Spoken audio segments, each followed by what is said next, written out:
Thanks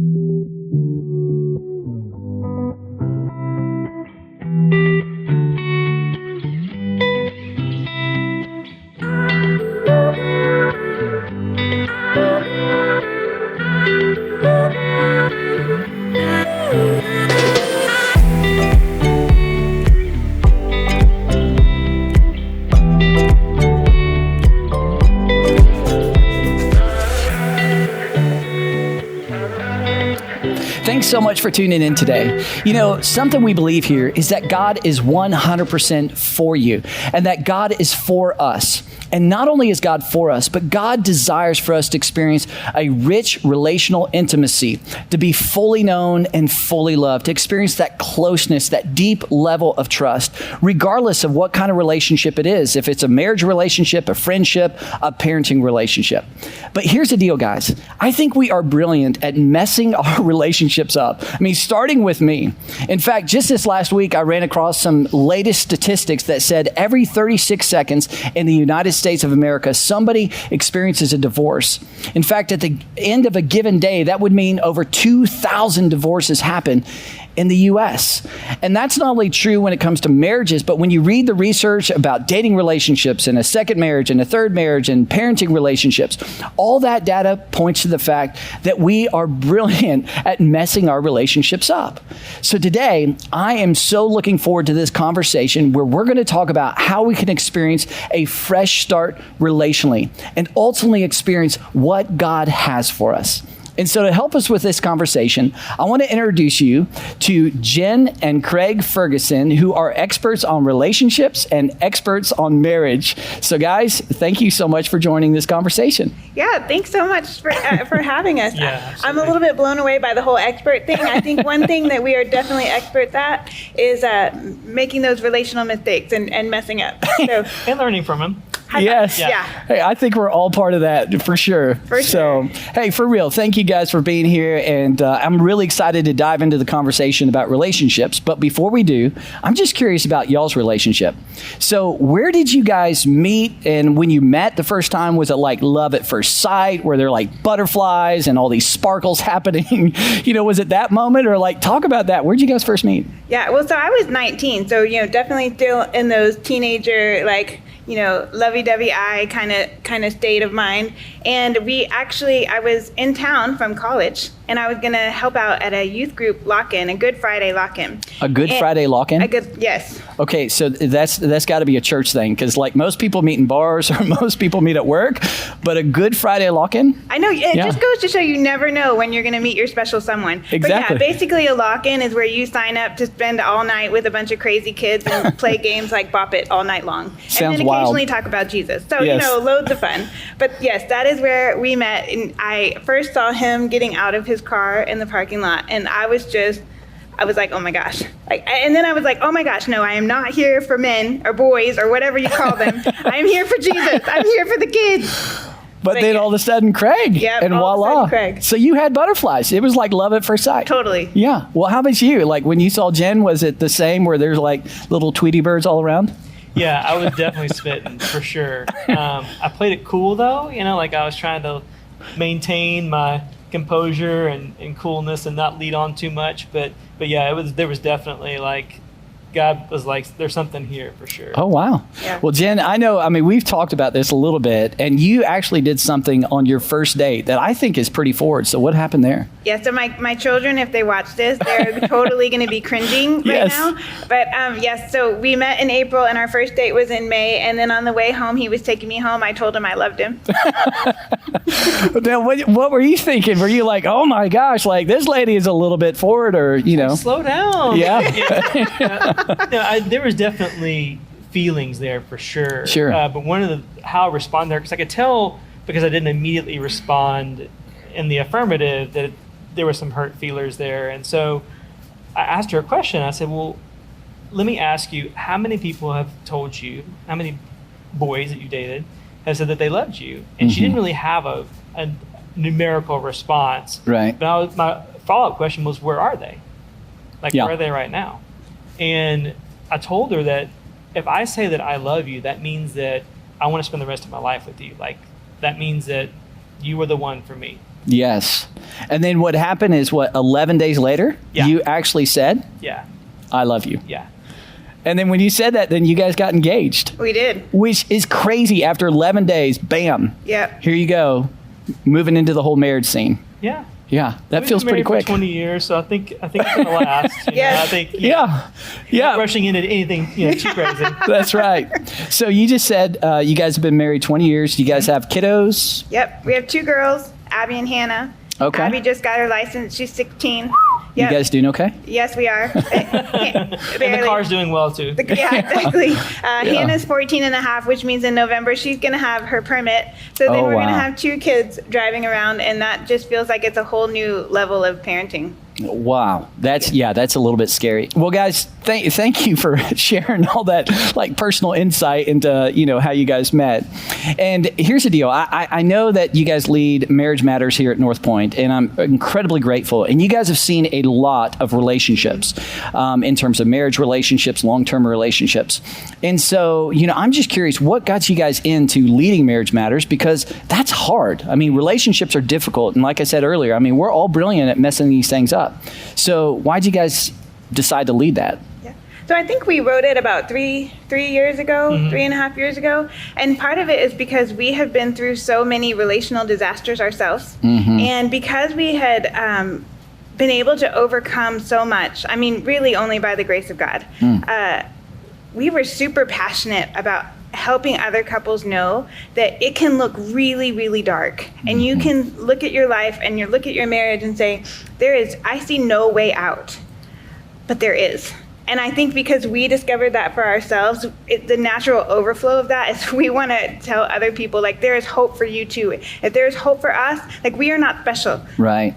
It is available to you too. Yeah. And so because we've been so public with different aspects of our stories, even before we came to North Point, we knew a lot of people were struggling in their marriage. And one of the number one things that we found that people were struggling with, just like we did, was this inability to kind of find that connection, that emotional, spiritual connection where you feel that fully known and fully loved. Right. It's so easy to just kind of get caught up in everyday life that you just keep missing each other. And so we wanted to write something that helped couples actually see each other again. And so we knew we wanted to write something, and we knew that we wanted it to be accessible to anyone. Yeah. Whether you are a follower of Christ or not, you can still make progress on your relationship. Yeah, I love that. And I love the fact that vulnerability is there to go, hey guys, we've messed up so many times. We're actually writing down our mess ups and planning this whole kind of curriculum around that. Right. And just these life lessons basically, which Yep. is awesome. Now, Craig, I mean, you're a dude, and as a dude kind of wading into these relationships and the messes of relationships, what motivated you? Because a lot of guys are like, I'm going to stay, away from relationships and all that kind of stuff, or Yeah, I mean, we, like Jim mentioned, we kind of moved through these struggles alone and by ourselves. We didn't really have a whole lot of support. And so as we kind of fumbled along together with God's help, we learned a lot from our mistakes. And what we wanted to do is create this environment where couples could come together and learn more about each other, but also other couples could come together and build a community of support around one another, because we're all struggling Right. with the same stuff. Like, we're all trying to do life together. And so we wanted to be able to create this environment where people could come together and just be themselves and be real with each other and help each other and encourage one another and support one another. Yeah, I love that. And in fact, just this last week or maybe a couple weeks ago, I read the stat that said 3 out of 5 Americans feel lonely, and 25% of Americans would say no one really knows them or no one really understands them. And so I love the fact that you guys were willing to say, hey, let's come together because we're not alone in this, and build that community and just talk about the marriage relationship through Marriage Matters. So awesome. Thank you guys for doing that. So here's the deal. I know that in Marriage Matters, you guys have seen a lot of relationships come in And it's like their last ditch effort. Like, I think you guys said like 50, 60% of the couples that come in are like, we're at the end of our rope. Yeah. And so you have seen a lot of what leads to relational brokenness. You've seen a lot that leads to this gap in relationships and really requires a fresh start. So can you talk about that just from your observations and say, what are the things that you think really leads to this relational brokenness? Yeah, I think primarily we all struggle with communication. Like what we say, how we say it, when we say it, all that can lead to struggles within relationships. And as we were kind of talking through this before, there was a study done by the Gottman Institute where they took thousands of couples. And at the end of the study, they were able to break it down within a 10 to 15 minute window of just observing a couple communicating and how they communicate, particularly in conflict. Right. They could determine with over 90% accuracy whether or not that couple would be divorced within 3 to 5 years. That's unbelievable. Yeah. And I'm familiar with that. Yeah. That whole study. And what's crazy, 10 to 15 minutes with 90% accuracy can predict whether or not that couple's going to stay together. Purely on how they talk to each other. Yeah, it just like emphasizes how important communication is. Yeah. And that's true for, married couples. That's true for, parenting relationships, dating relationships, any kind of relationship. Communication is critical. So when that breaks down, begins to create some gaps in that relationship. What else would you guys say you've just seen on the other side of a whole lot of, amazing people? I think something that we have really struggled with, especially in this season of COVID-19, is upside down priorities. I feel like in the first maybe month or two, priority number one was to diffuse all the crisis and chaotic situations that seem to be popping up literally every 5 minutes. And for us, because we have 2 teenage girls who really thrive either in dance or at school, and especially my oldest that is very, very social, it was every disappointment was like a level 10. And so trying to manage that was really difficult. But even if you take COVID-19 and put that on the back burner for a second, I mean, our lives were really ruled by our kids' extracurricular activities. Every single weekend there was something. And so there was like never time to go on a date. And sometimes we would get, and I think in past seasons and in this season, you get to the end of the day and you're just so tired that you're like, well, I see you sitting there, but I don't have any energy to talk to you. Right. Much less like start talking about dreams and passions, and because you don't even know what tomorrow's going to bring. Right. And I think here's the deal. I don't think people intentionally do that. In other words, I don't think people are going, oh, I'm just not going to pay attention to my marriage. I think it just happens. Totally. I think life happens. I mean, you have kids, work's busy, life's busy, financial things, hobby things. And then all of a sudden it's like, when's the last time we really paid attention to our marriage and we're intentional at discovering one another? And well, and I think too, it's like almost if you were to write down your priorities, like our marriage needs to have its own line. Like it is its own identity. There's this book that we use in Marriage Matters. It's called The Meaning of Marriage by Tim Keller.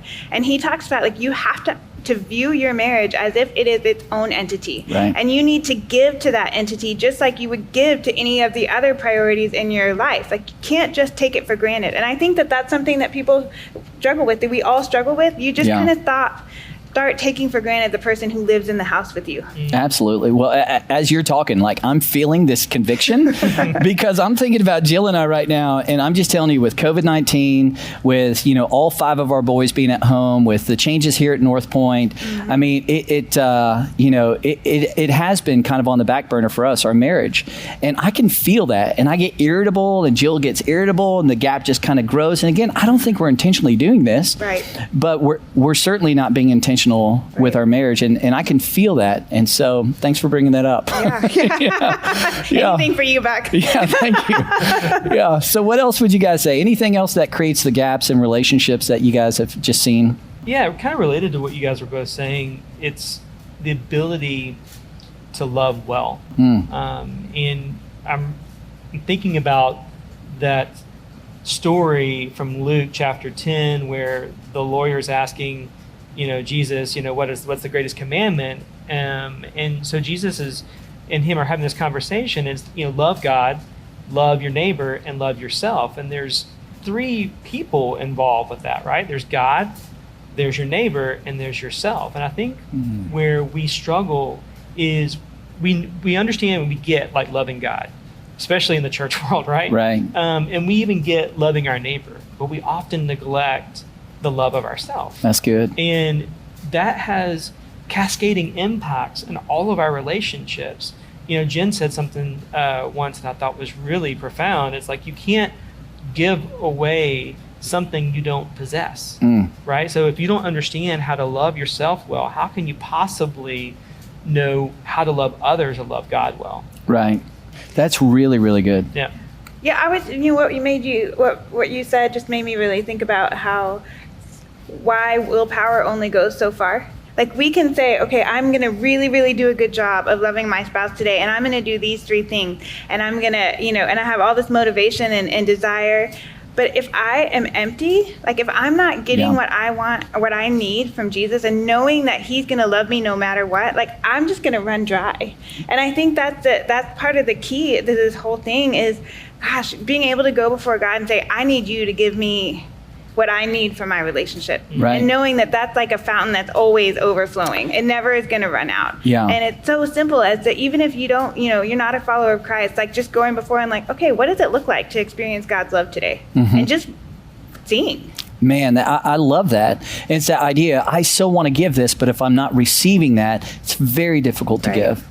So that makes a lot of sense to me. I think there are a whole lot of things that create gaps in relationships and communication. I think for a dating relationship, marriage relationship, parenting relationship, I think that's key. And if that's not going well, it creates the gaps there. I think, when we're not intentional with any kind of relationship, that also creates a gap and a need to have a fresh start.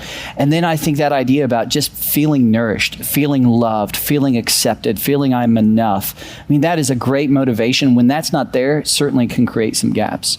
So let's turn a corner a little bit. And, those are some of the reasons why we see gaps and need a fresh start in relationships. But as you guys think about seeing couples and you guys personally experiencing a fresh start in a relationship, what are the things that you think are tools or steps that really lead to a fresh start relationally? Yeah, and foundationally, there needs to be commitment. Right? And we use that C word kind of flippantly sometimes, but what that looks practically is where you are in the relationship and you are displaying behaviors and you're choosing behaviors that communicate that the intentionality and that commitment. Like a good example is, if Jennifer and I are having a conversation and I can tell that she really wants my attention, I'm not going to have my phone out. Right. Right? I'm going to put my phone down. Yeah. Better yet, I'm not even going to bring it into the room with me. That way we have that conversation. And I'm going to face her and I'm going to look her in the face. And like my thoughts are going to be about what she's saying, not about what I did yesterday or what I'm going to do tomorrow. Right. And it's really communicating, hey, you are the most important thing to me right now in this moment. Yeah. And that commitment, I mean, that's 100% true. Like you've got to have both feet in the relationship, and both people have to, if they're going to move forward and experience a fresh start. And that makes a lot of sense. But my question is this, is I meet with a lot of people who will sit down and say, Buck, here's where my relationship's at. We really need a fresh start. And I'm committed, but my spouse isn't. I'm committed, but my significant other isn't. So what would you say to that person? From personal experience, I know what that feels like. And there have been days where I'm like, I know I'm all in, but I can't tell if he is. And especially when we were going through some of our bigger things, that I was like, I just don't understand why you won't change and why you won't be this way. And here is my 5-step plan to help you be a better person and fit my needs. And how'd that work out for you? It did not. I mean, it didn't. Yeah. Yeah. It's frustrating, right? Yeah. Because you so want to know. I think we're all desire. Like it's hard to give of ourselves when we don't know it's going to be given back. And so it takes a big leap of faith to be like, I'm going to continue to be committed, put my best foot forward, to love well, even though I don't know that it's going to be returned in the way that I think it should be returned. And sometimes we make assumptions that the other person isn't committed because they're not checking all these boxes, but they may be checking a whole other set of boxes that aren't even on our radar. Right. So I get that. Sometimes there have been times I've been having my time with God in the morning, and I'm like, how long, oh Lord? Like, how long, oh Lord, are we going to struggle with this? How long, oh Lord, am I going to feel this pain? But the truth is there's a whole nother journey that our spouse is going on going on with God with, or even personally, that we don't always have a front row seat to. Right. And I think I love what you said, because it's like, I mean, you want to change people, but the reality is we can't. Right. And I think our best chance to get commitment of both parties is actually our personal commitment. Yeah. To say, hey, I'm in, and that gives us the best probability to experience that commitment. But sure. that is incredibly, incredly difficult. It is. Yeah. So what would you guys say in terms of just, that's a great motivator to get us into the, to help us with commitment? Because it's so hard and it can feel so lonely. Is there any practical advice you would just say to help us with our commitment? Yeah, I think, one of the things that we do the first week of Marriage Matters, which I really love, I love this activity, is as a part of getting to know the couples and hearing their stories. And one of the things we ask them is, well, how did y'all meet? Mm-hmm. Just like you kind of started with us. And I think we've yet to experience a couple as they start to describe like that first meeting, the first date, the time when they realized, okay, yeah, this is the one that I'm going to spend the rest of my life with. And they're talking about the engagement, right. All the preparation around that. Like you can just see their face just light up. That's right? cool. Like, I mean, they may have come into that room separate. Right. Right. And not even want to sit next to each other. But when they start talking about that moment, like you can see there's that connection. And I think it's important to remember those and to kind of talk about that, because at one point in time, that was the most important. They were the most important person to you. Right. Yeah. Right. That's so good. So I think that's pretty powerful. Yeah, I think it's amazing to watch that physiological reaction that we all have when we're remembering something good. And it reminds me in the Old Testament how God consistently told the Israelites, hey, remember how I took you through the Red Sea. Remember how I provided, bread and manna from the sky. Remember how much I've loved you. Remember how much I've provided for you. And in that remembering, it kind of like resets us. Like that is the first step of our fresh start, is resetting and remembering, why this all started in the first place. Right. And just feeling all those feelings, because feelings are important. Like, you say often feelings aren't facts. Yeah. They're not always facts, but feelings can really change how we view things. Absolutely. And they're great motivators. Yeah. Yeah. I love that. I think that's so helpful and practical, just to go like, hey, let's go back, remember, what the attraction, remember what happened at the beginning, remember those things that are foundational, because that is a great motivator for commitment. Yeah. I love that. What else would you guys say are just keys to experiencing a fresh start relationally? I think it's important too that we recognize that we're all broken people, right? No one's perfect. No one has it all together. We certainly don't have it all together. For sure. And, as Jen and I were kind of talking through this, one of the things that I remembered is she's done women's retreats before, and they do this activity where they'll take these different color pottery and they'll break it. And then they build a art project around these broken pieces. And it made me think about, that's what God does in our relationships, is he takes the broken pieces of our life, our past, our traumas, our heart wounds, and if we allow him in, if we grant him access and permission to use those broken pieces, he can build something beautiful in our relationship. Yeah. And I think he wants to do that. But the trick there, the key, is to invite him into that process and then give him access and permission to take those broken pieces and put that together. Right. Yeah. And Craig, I love what you said there, because it's the idea of taking our past, which oftentimes we bring into our relationships. Yeah. And many times the relational issue is not the issue. It's actually something from the past, this broken piece of that kind of mosaic as you were talking about. And when we go back and we begin to deal with the things of our past, it oftentimes allows us to take that step forward and experience that fresh start relationally. But we got to go back and deal with what's happened in the past. I really love that. What else would you guys say in addition to, the idea of commitment, the idea of going back and really looking at the pieces of your past? Anything else you would add?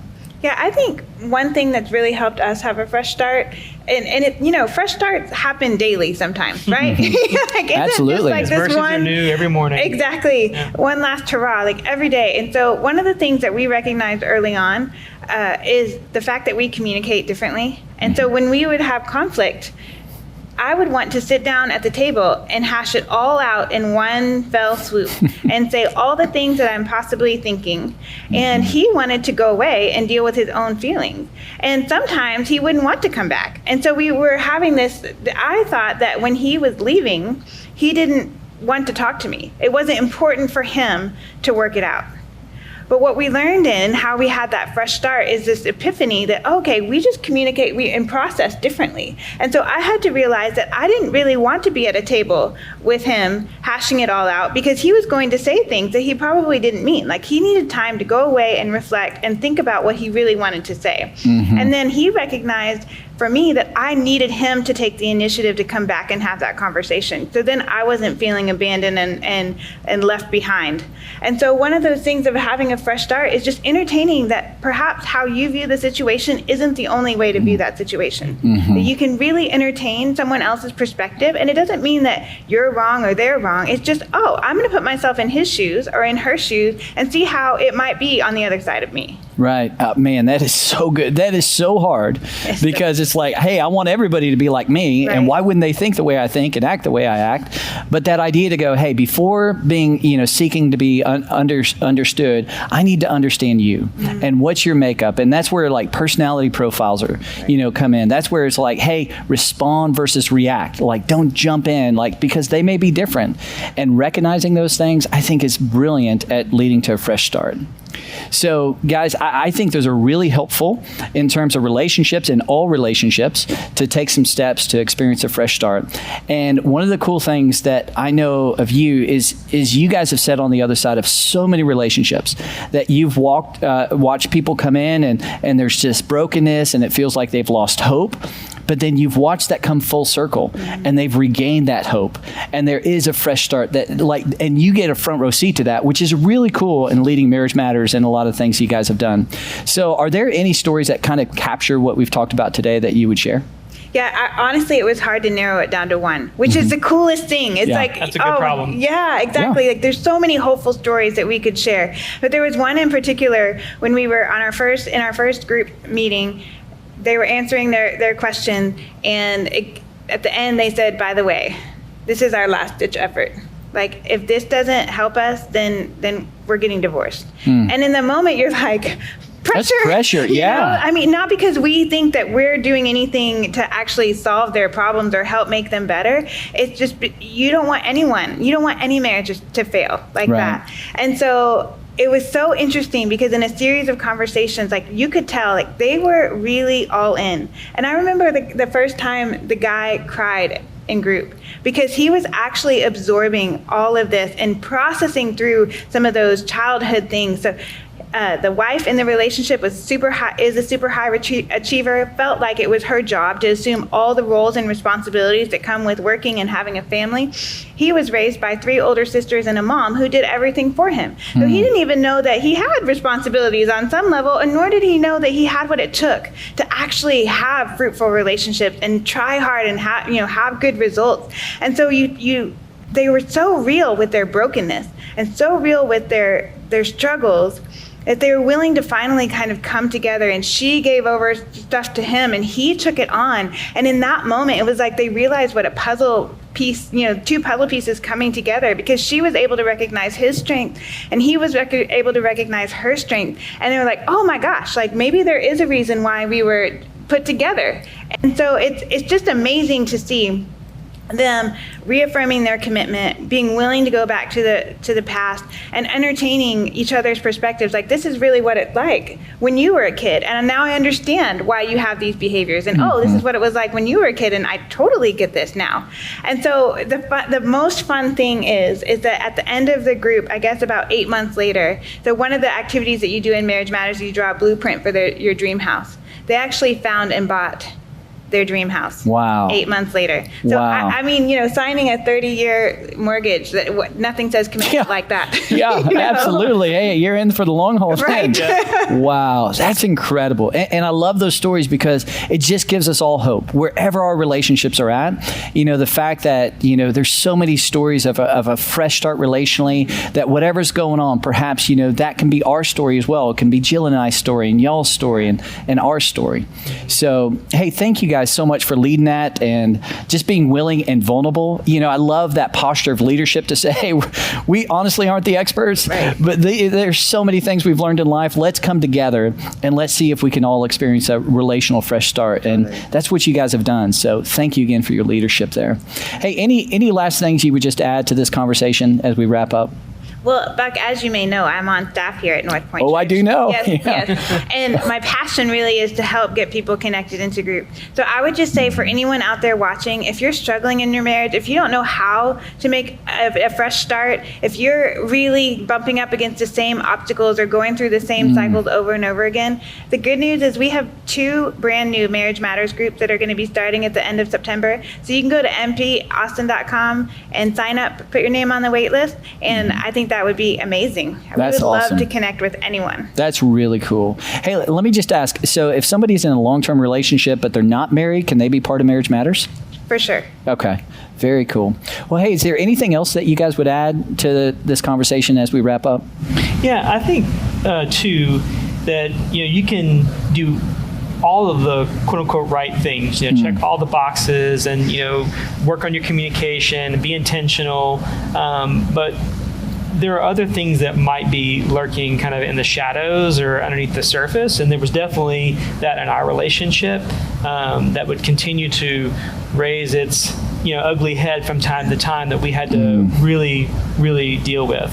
And I think it was really hard for us. But I think that it's important to remember that, when you're experiencing those moments, you're not alone.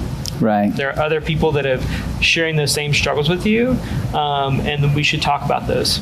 I love what you said, and I like how you phrased that, like in the shadows or below the surface. And I remember the first time I really met you guys and heard your story was in my office, and you were very vulnerable, and you actually shared what that was in the shadows, below the surface, and talked about the fact that you kept checking all the relational boxes, but there was something that was holding you back and holding you back and holding you back. And you guys have been so brave with this conversation. You've been very honest with it. You actually have written a book and gone public with, hey, here's our story. You've done podcasts, and I know that's got to be incredibly difficult, but at the same time, so helpful. And what I'm really excited about is in a couple days, we're going to have overtime. And guys, you got to tune into this. We're going to do a podcast in overtime in just a few days, and we're going to talk about what that was below the surface. And I think it's going to be extraordinarily, extraordinarily helpful. Hey, thank you guys for just having this conversation, for being so brave and honest with your story, and just for your leadership and love of people. I think that's awesome. Well, listen, for all of us, I think all of us desire to experience what God has for us relationally. And I think it's possible. I think Craig and Jen painted this picture that we can all take some practical steps. And maybe for you in your relationship, whatever kind of relationship that is, maybe this week to think about the commitment and going back to when you first met, or going back to what first attracted you to that person. It's a great motivator for your commitment. And maybe that's a great step to take this week. Or maybe it's simply just dealing with your past. So often our relationships feel this sense of brokenness because it's not a relational issue, but it's a past issue. And maybe this week it's calling the North Point office and sitting down with one of our pastors, or sitting down with one of our staff members, or maybe calling a counselor and saying, hey, I've got to deal with what's in my past. Because if we can deal with what's in our past, it frees us to experience a fresh start relationally. Whatever it is, doing something new, doing something different is what leads to a fresh start and ultimately experiencing what God has for us. Guys, thanks so much again for tuning in. Let me go ahead and just pray for us and pray for our time.